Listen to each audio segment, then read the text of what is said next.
Depois dos hospitais públicos, as escolas estaduais também podem passar a ser geridas por organizações sociais. Esse é o projeto do governo estadual e quer passar a gestão de cerca de 300 escolas para as OSs a partir do próximo ano.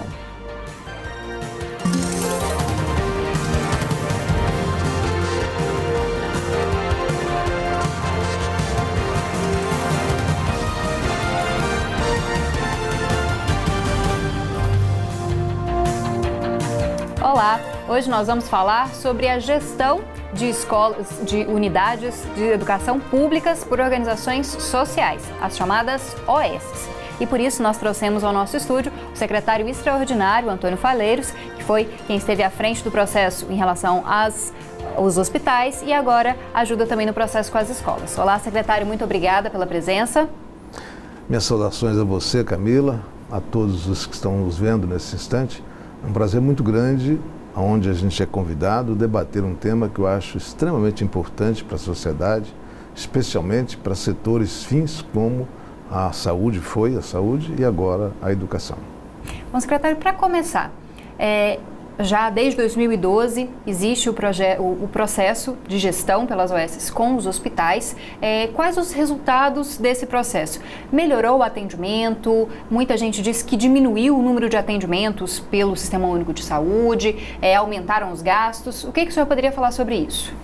Sempre os críticos acontecem, né? Quer dizer, as pessoas inicialmente reagiram contra a mudança, né? A quebra de paradigma que nós fizemos na área de saúde, ela teve muita contestação por vários setores interessados. Depois de implantado, é claro que as pessoas apostam no fracasso. Algumas, é claro, apostam no fracasso. E depois que a coisa deu certo, sempre ficam, às vezes, levantando algumas questões e que nós temos obrigação de respondê-las. Muito pelo contrário, na área de saúde, além de ter dado certo, de ter melhorado substancialmente a qualidade dos serviços prestados. E por que nós sabemos disso? Por várias maneiras nós medimos essa avaliação. Primeiro, a satisfação do usuário. Nós fizemos pesquisas dos usuários dos nossos hospitais e constatamos que mais de 90% daqueles que foram atendidos nos hospitais estão satisfeitos. Isso é fantástico, porque 90% de aprovação num serviço público é muito grande. Segundo, aqui em Goiás, ou aliás, no Brasil todo, existe uma organização que chama Organização Nacional de Acreditação. A UNA, ela faz o quê? Ela classifica os hospitais por excelência de serviços prestados.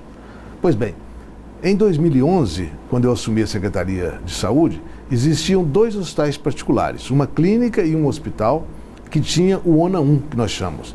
Essa classificação é 3 níveis, ONA 1, 2 e 3. Hoje nós temos 6. Os 2 que já existiam e mais 4 hospitais públicos, sendo que 2 desses hospitais já estão no ONA 2, nível 2. Então, não só a avaliação por parte de entidades bastante qualificadas e com bastante respeitabilidade, como do usuário, nós chegamos à conclusão que estamos no caminho certo. Além do dia a dia, né? Do dia a dia que nós vivenciamos dentro dos hospitais, que não existe mais notícia negativa na mídia. O próprio Ministério Público já atestou por várias vezes que acabaram as reclamações dos usuários. Quando a gente diga acabou, é que caiu de 100 para 5, né? Não quer dizer que vai acabar totalmente, sempre tem algumas pessoas que ainda se sentem maltratadas, mas de qualquer forma é substancial a diminuição das notícias ruins e também da procura para os órgãos de controle, como o Ministério Público, as reclamações dos usuários dos nossos hospitais. E, secretário, como que funcionam essas OSs? São organizações sem fins lucrativos, elas gerem o mesmo recurso que um hospital convencional gerido pelo Estado tem, ou elas têm mais recursos? Queria que o senhor explicasse, porque sempre fica uma dúvida. De onde vem o recurso para essas OSs? Como essas OSs fazem a gestão? Elas têm algum lucro fazendo essa gestão dos hospitais? Bom, é importante a gente dar algumas explicações anteriores a isso. Primeiro, organizações sociais, elas fazem parte do que a gente chama de terceiro setor. Então, existe o governo, né, que é o primeiro setor, existe a iniciativa privada de fins lucrativos, que é o segundo setor, e existe o terceiro setor, que são justamente as organizações privadas sem fins lucrativos. Quando a gente diz sem fins lucrativos, já começa a ter o questionamento, mas quem é que vai ter condições de fazer um trabalho e não ter sobra de recurso? É claro que você não tem condições de passar estritamente até os centavos aquilo que você calcula para que ela possa cumprir aquele determinado trabalho. Mas o que é importante salientar é que todo o recurso que sobrar não pode ser transformado em lucro. Tem que ser ou devolvido para o Estado ou então reaplicado na unidade que ele está administrando. Isso vamos dizer, é contratual. Tá? Bom, quanto a respeito de custos, eu vou dar alguns exemplos para você.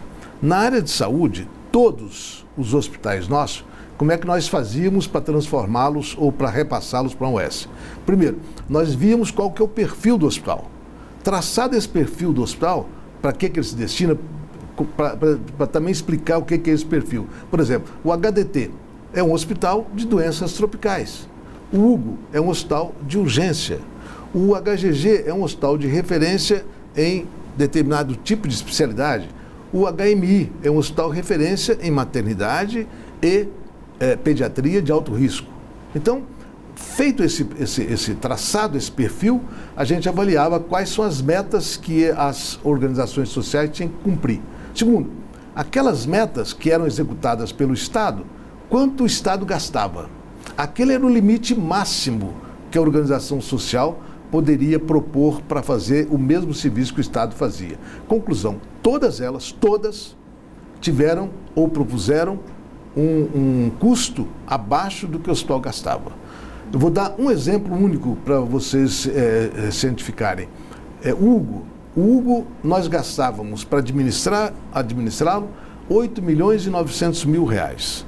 A organização social que ganhou fez a proposta de fazer as mesmas metas que nós fazíamos, com melhor qualidade, por 7 milhões e 800. Então, era 1 milhão e 100 mil reais a menos do que o Estado gastava. Então, além da qualidade, ainda é para o Estado mais financeiramente mais rentável. Então, seriam os mesmos recursos que um hospital convencional, um hospital de direito ProES. Isso, não tem dúvida. Não aumentou o recurso para esses hospitais? Muito pelo contrário. Como eu disse para você, diminuiu. Aumentou porque aumentaram alguns serviços. Vou dar mais um exemplo para você. No quarto andar do Hugo 1, existia a parte administrativa do hospital. A UES tirou a parte administrativa do quarto andar e transformou em leito. Então, aumentou quase 100 leitos. Então, o valor do repasse aumentou, mas o custo do leito manteve-se o mesmo. Não houve aumento do custo do leito, houve aumento de leitos pela agilidade com que a administração da organização social foi capaz de imprimir no hospital. Bom, a gente vai para um rápido intervalo, secretário, e a gente volta no próximo bloco para falar mais sobre o papel das OS e o projeto do governo estadual que pretende passar a gestão de cerca de 25% das escolas estaduais para as organizações sociais já a partir do primeiro semestre do ano que vem.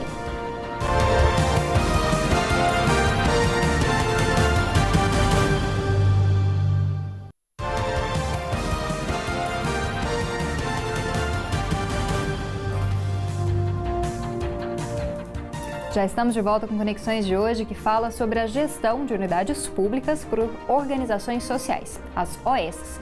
Nós estamos conversando com o secretário extraordinário Antônio Faleiros. Bom, secretário, em relação às escolas, como que está o processo em relação às escolas? O governo já quer implantar a gestão por OS no primeiro semestre do ano que vem, mas ainda as organizações estão sendo classificadas. Queria que o senhor explicasse também como é que é esse processo de qualificação dessas OS, como escolher uma OS, como dar um aval de que é uma organização social respeitável para gerir uma escola. Olha, eu particularmente entendo que a organização social ela tem que ter uma capacidade administrativa, gestora, ela tem que ser qualificada pelo Estado nesse sentido de gestão. Mas, como a lei exige que cada setor dê a sua opinião daquela qualificação da OS, então, por exemplo, as OS que querem se qualificar em educação, A Secretaria de Educação tem lá os critérios que ela acha que devia ter uma organização social para para ser qualificada. Na área de saúde, da mesma forma. Então, quando a OS quer ser qualificada, ela tem que fazer uma solicitação ao Gabinete Civil, onde centraliza ali a distribuição para os vários setores para os quais ela quer se qualificar. Se quer para a saúde, manda para a saúde opinar. Se quer para a educação, manda para a educação opinar. Se quer para o setor de esportes, também é na educação, que hoje faz parte. Enfim, para cada setor, você tem a opinião técnica se aquela OS está dentro dos parâmetros legais e vamos dizer assim, voltada para aquela determinada área. Feito isso, volta para o Gabinete Civil para analisar tecnicamente todas as questões jurídicas e, por fim, vai à PGE para referendar e depois faz-se o ato, então, de qualificação pelo Estado. Qualificada, ela tem todo o direito de participar dos chamamentos que nós iremos fazer. E existe uma concorrência? Mais de uma OS pode se candidatar a gerir uma escola, por exemplo, e vai existir uma avaliação do governo em relação a elas? Como é que funciona o processo de escolha? O processo, você faz a publicação do chamamento, né? E todas aquelas OS que estiverem qualificadas no Estado podem participar. E, aliás, nós queremos que várias participem. Tanto é que houve um pequeno atraso aí no chamamento, justamente para poder esperar a qualificação de mais organizações sociais que desejam ir para a educação. Vai ganhar aquela que tiver mais pontuação. As pontuações são feitas baseado no corpo técnico da OS, no projeto que ela está propondo desenvolver para atender às metas que a gente estipula, não é? E principalmente no corpo técnico, porque na saúde a gente ainda leva em consideração uma pontuação grande para que tenha experiência. No caso da educação, essa experiência ainda não existe, né? Então, no serviço público existe as escolas particulares, algumas fundações, outros institutos que desenvolvem ação em escola particular e que vão se transformar em OS. Mas mesmo assim, não é uma experiência em administração de escola pública. Por isso, a gente dá mais pontuação para o corpo técnico. Aliás, essa foi sempre uma defesa que eu fiz, porque eu acho que nos moldes de uma empresa de engenharia, a empresa pode ter o CNPJ dela nascido ontem. O que interessa mais é a capacidade técnica do RT, do responsável técnico. Então, da mesma forma, eu acho que o mais importante é o corpo técnico que vai trabalhar nas escolas, que vai trabalhar no desenvolvimento das políticas da organização social. Esse modelo existe em algum outro estado, em alguma outra localidade? Eu sei que o governo se espelha num projeto americano, né, do Chartier School. Existe alguma similaridade dentro do Brasil de organizações sociais gerindo escolas? Houve uma semelhança em Pernambuco, né, que começou. Já existe um contrato de parceria do Ministério da Educação com um projeto Cérebro que existe no Rio Grande do Norte. Nesse projeto tem também a participação ou a parceria para uma escola de ensino fundamental. Mas, enfim, é uma ação incipiente. Quer dizer, eu acho que Goiás vai dar um passo decisivo para implantar uma novidade no Brasil e eu acredito que vai ser modelo aí para vários outros estados que também pensam a mesma coisa, da dificuldade que você tem de, fazendo o mesmo, querer conseguir resultados diferentes. Você tem que fazer diferente para conseguir resultados diferentes. Tem muitos setores da educação, principalmente faculdades aqui da Universidade Federal de Goiás, como a Faculdade de Educação, a Faculdade de Ciências Sociais, que se opõem a essa gestão por OS. E uma das principais colocações em relação à fragilidade da carreira do professor contratado por CLT, fragilizar um pouco o trabalho, poder pagar às vezes menos. Como que o senhor percebe isso? Pode fragilizar a carreira do professor? Pode tirar alguns direitos de uma categoria que sempre está em luta, que propõe muitas greves para melhoria de salários, melhoria de condições de trabalho?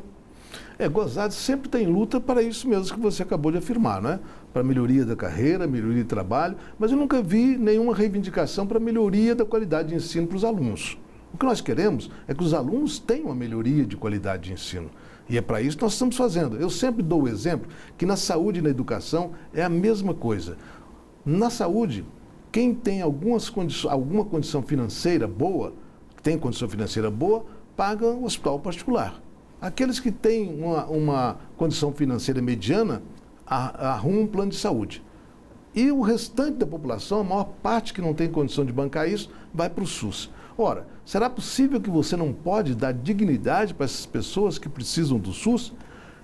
Hoje, eu tenho certeza que na saúde, os hospitais públicos nossos são iguais ou melhores do que qualquer hospital privado do Brasil. Tá? Agora, por que não fazer a mesma coisa na educação? Na educação, o que acontece? Quem tem algum dinheiro vai para as melhores escolas. Quem não tem muito, vai para as escolas medianas. E quem não pode pagar, vai para a escola pública. Agora, eu lhe pergunto, tanto na saúde quanto na educação, os funcionários das escolas particulares e os funcionários dos hospitais públicos são seletistas. E nem por isso eles são melhores ou piores do que os estatutários. Eu acho que é uma questão, não é o vínculo empregatício que faz com que o funcionário seja bom, que faz com que ele seja competente, que faz com que ele seja talhado para poder atender com carinho, com dedicação aqueles que o procuram. Por isso eu acho que não tem diferença entre o estatutário e o seletista. Muito pelo contrário, a diferença é de cidadão que quer prestar um bom serviço e aquele que não quer prestar um bom serviço. Secretário, como mudando apenas a gestão, que a base curricular vai ser a mesma que as outras escolas estaduais? Os professores, se quiserem, vão continuar nas mesmas escolas. Como mudando apenas a gestão, transferindo a gestão do Estado para uma organização social, é possível melhorar a educação dessas crianças, a educação de quem necessita do serviço público? Como que dá para fazer essa revolução apenas mudando a administração? O exemplo típico da saúde, né? Mudou a administração. Porque o SUS mudou? Não, o SUS não mudou. A política do SUS é a mesma.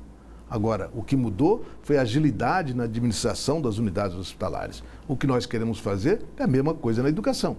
A diretora pedagógica e os professores não vão mais reclamar de condições de trabalho, porque as condições serão dadas. Não vão mais ter que se preocupar com o banheiro entupido, com o vidro quebrado, com ar-condicionado estragado. Nas escolas que têm, às vezes, 2 pisos, não vão se preocupar com o elevador, se tiver. Enfim, você não tem condições, ou você tem condições de se dedicar exclusivamente ao que é a finalidade do professor. A finalidade do professor é ter segurança, é ter tempo para poder estudar também e para poder preparar uma boa aula. É para isso que nós estamos querendo dar condições para que eles possam exercer com dignidade o magistério. A gente vai para mais um intervalo e no próximo bloco a gente finaliza essa conversa a respeito das organizações sociais na gestão de unidades públicas aqui no estado de Goiás, primeiro os hospitais e, num futuro próximo, segundo o plano do governo, as escolas.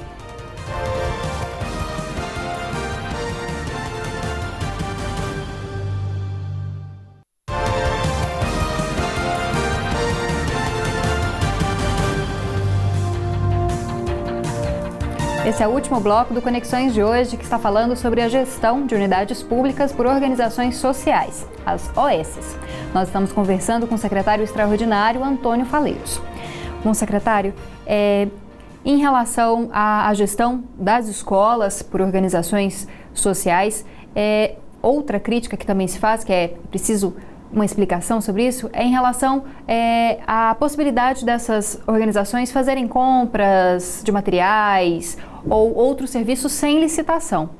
Como que é uma fiscalização desse serviço? Como saber se está tudo dentro das normas? Quem faz essa fiscalização? Também se o cidadão comum ele pode ter acesso a isso, para ter certeza de que o recurso está sendo bem gerido, está sendo direcionado para um local em que ele deveria mesmo ser direcionado. Olha, essa pergunta é fantástica, porque na realidade é esse o papel que o Estado tem que se preparar para fazer. É de fiscalizar, é de acompanhar. Como é que funciona? Quer dizer, a educação, a Secretaria de Educação vai ter que montar uma estrutura, como nós montamos na saúde, para poder acompanhar as metas, os indicadores que a gente estipulou em contrato para as organizações sociais cumprirem.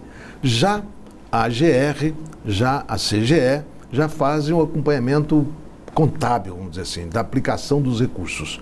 O Tribunal de Contas do Estado também já emitiu nota técnica exigindo uma série de procedimentos prévios, como, por exemplo, a OS tem que fazer um trabalho mostrando como ela irá executar, por exemplo, compras, como ela irá fazer a contratação de recursos humanos. Então, na saúde, por exemplo, a OS tem que publicar no seu site, né, quais os critérios e quais as especialidades que ela quer contratar para aquele determinado hospital. Isso tudo tem que ser absolutamente transparente. Da mesma forma, ela tem que fazer um planejamento de compra, como ela vai fazer a compra. Essas compras as compras e a administração de recursos humanos, a meu ver, são os dois pilares que na administração direta mais emperra o poder público de executar um bom trabalho. O objetivo nosso de passar para a organização social, como eu disse, que é visando a melhoria de ensino para o aluno, é justamente a melhoria da agilidade da prestação de serviço. É você não ver mais, por exemplo, uma escola que a mídia sempre coloca, dizendo que o banheiro está entupido há tantos dias e não resolve, que o ar-condicionado está queimado, que as pessoas não estão tendo condições de assistir aula pelo calor infernal que está ali naquela sala. Enfim, todas essas melhorias das condições para o aluno e das condições de trabalho para os professores irão melhorar como melhorou na área de saúde. Agora, onde tem ser humano, esse é um ponto que nós temos que tocar e temos que falar isso com transparência. Onde tem ser humano, tem possibilidade de corrupção. Por exemplo, agora essa Hemobras, né, que está lá em Pernambuco, ou na Bahia, não sei, quer dizer que o sujeito jogou dinheiro por cima do alto do seu apartamento quando a Polícia Federal foi chegando. É uma entidade pública. A Petrobras é uma entidade pública, é uma empresa pública. E, no entanto, você está vendo corrupção. Pode existir corrupção em OS? Pode. O que nós precisamos fazer é fiscalizar tanto dentro do poder público quanto nos parceiros privados para que não haja corrupção. Existem alguns casos de OS que foram fiscalizadas e que tiveram algum tipo de corrupção surgiram ultimamente e preocupa também as pessoas de que forma que o governo vai estar acompanhando. Se empresa pública isso acontece, imagina uma empresa privada que está fora do âmbito do governo. Como fazer mesmo essa fiscalização ser efetiva? Eu acho mais fácil, às vezes, acompanhar e fiscalizar na empresa parceira do que mesmo no setor público. Por quê? Porque no poder público você vê muito acontecer as pessoas criarem dificuldades para depois vender facilidade. Isso é o que mais existe. E nós estamos vendo aí, quase que em todos os setores de governos, principalmente do governo federal, tendo essas investigações de sumiço de dinheiro, de corrupção mesmo. Agora, nas organizações sociais ou em qualquer outra parceria, você tem que fiscalizar e você sabe o que foi repassado, você sabe as metas que têm que ser atingidas e na maior parte das vezes, em raríssimas exceções, você paga depois do serviço prestado. Tem alguns casos, é claro, que às vezes precisa do governo repassar algum adiantamento para a entidade começar a fazer o trabalho, mas normalmente é no mês vencido. E você tem, a qualquer momento, você pode romper o contrato com aquela determinada organização social, se porventura ela não for idônea. E aquelas que forem fragadas, não sendo idôneas, tem que ser punida com a lei. E faz parte desse jogo você ficar sempre acompanhando, sempre fiscalizando, para não deixar que haja desvio de recurso público. Bom, recentemente houve um atraso de repasse de recursos para a saúde que afetou os trabalhadores ligados às OS. Essa crise financeira que se desenha no país, que deve seguir o ano que vem, pode afetar de alguma forma também as OS que estarão à frente das unidades escolares? Tanto na saúde quanto na educação, os recursos são carimbados, né? Então você tem aqueles recursos disponíveis, que é 12% no caso da saúde, no caso da educação 25%. Esses recursos eles estarão disponíveis para as organizações sociais. É claro que houve essa crise, né, do governo federal, ela trouxe uma recessão brutal nos estados brasileiros. Felizmente, aqui em Goiás, o governador Marconi antecipou as medidas de contenção, fez uma reforma de Estado, fez uma série de demissões de funcionários comissionados, enfim, enxugou a máquina e acho que já chegamos no final de 2015 com equilíbrio fiscal. E é claro que o ano que vem serão muito mais minimizada essa falta de recurso aqui em Goiás, pelo menos. Mas é claro que todas as vezes que há uma recessão, todos saem perdendo, evidentemente. Bom, em relação aos alunos, vai existir algum tipo de seleção, sorteio ou algum tipo de cobrança, como existem nas escolas militares, que existe a cobrança de uniforme, em alguns casos também alguma contribuição dos pais para essas escolas? Como é que vai funcionar? Ela vai continuar sendo totalmente pública para os alunos e também a matrícula também será feita da mesma forma que antes ou deve haver alguma seleção dos alunos? Bom, quem faz a matrícula é a SEDUC. Então não haverá absolutamente nenhuma mudança. Segundo, não haverá nenhuma cobrança absolutamente de nada.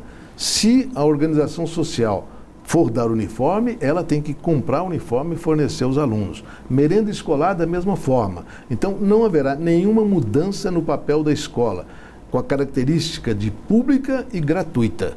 E é importante salientar que nós estamos fazendo essas mudanças para melhorar a oferta de serviços educacionais aos alunos. O nosso interesse é fazer com que os alunos tenham o melhor ensino do Brasil. É claro que para isso nós temos que valorizar aqueles que fazem ou que prestam o serviço, que são os profissionais, que são os professores. Todos os professores estatutários serão respeitados nos seus direitos e nas suas obrigações. Da mesma forma, todos os funcionários contratados, todos os seletistas que serão contratados, terão todos os seus direitos assegurados dentro do padrão e da exigência da LDB, dentro da exigência do plano de carreira dos professores. Bom, para finalizar, secretário, o Estado está aberto para o diálogo, já que os alunos parecem muito preocupados, estão contra a gestão por OS, fazem as ocupações, setores da sociedade ligados à educação também estão se posicionando contra. Existe uma porta aberta de diálogo em que o governo explique e escute também sugestões ou algum tipo de opinião dos professores, dos pais, dos alunos que estão tão envolvidos com esse novo processo?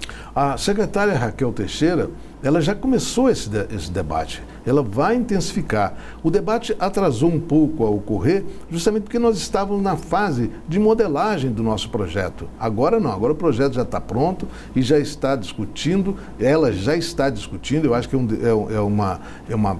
essa discussão é inerente à Secretaria de Educação, enfim, mas eu quero dizer nesse finalzinho de programa aos pais e aos alunos, que o objetivo, como eu já disse aqui de outras vezes, é justamente focar na melhoria dos conhecimentos que os alunos vão receber. E não haverá nenhuma mudança a não ser para melhor. Assim como houve na saúde, mais de 90% de aprovação, assim como os nossos hospitais passaram a ter acreditação de excelência, pode ter certeza que o ensino em Goiás vai ter acreditação de excelência e os alunos vão ficar muito mais satisfeitos com o ensino recebido do que é hoje por parte do Estado. Essas opiniões podem surtir alguma mudança no projeto ou ele já está fechado? Não, é claro que se houver mudança substancial que venha a somar, não tenha dúvida. Por exemplo, com a minha experiência na saúde, eu fiz um projeto, fui eu que comecei a marketar o projeto, a fazer a estruturação dele com um grupo de pessoas da área da saúde, da área da educação, e depois vieram uma consultoria da SEDUC que deu algumas sugestões que nós encampamos. Tudo que é válido, tudo que soma, tudo que vem de encontro à melhoria do projeto será aceito. Que nós talvez não poderemos aceitar é uma contestação do projeto político, porque esse projeto político ele já deu certo e nós entendemos que ele dará certo, deu certo na saúde e dará certo na educação. Ok, muito obrigada, secretário, pela presença. Eu que te agradeço. Eu sinto não ter tido o debate que nós tínhamos programado. Claro. Bom, mas a gente agradece a presença e os esclarecimentos. Com certeza a gente vai continuar debatendo esse tema e é um tema de interesse do Conexões da TV UFG. Muito obrigada. Obrigado a você. Bom, Conexões de hoje está no fim e eu espero que você participe dos próximos programas em 2016, já que esse é o último programa de 2015. Você pode fazer isso pelo perfil do Facebook ou então pela página do Twitter. Você também pode enviar sugestões pelo e-mail jornalismo@tvufg.org.br. E a partir da próxima terça-feira você confere os melhores debates produzidos pelo Conexões em 2015. Nós voltamos com programas inéditos em abril do ano que vem. E você também pode assistir enquanto isso todos os debates que foram produzidos pelo programa desde 2011 no blog do Conexões. Um ótimo final de ano para você, na verdade, e até 2016.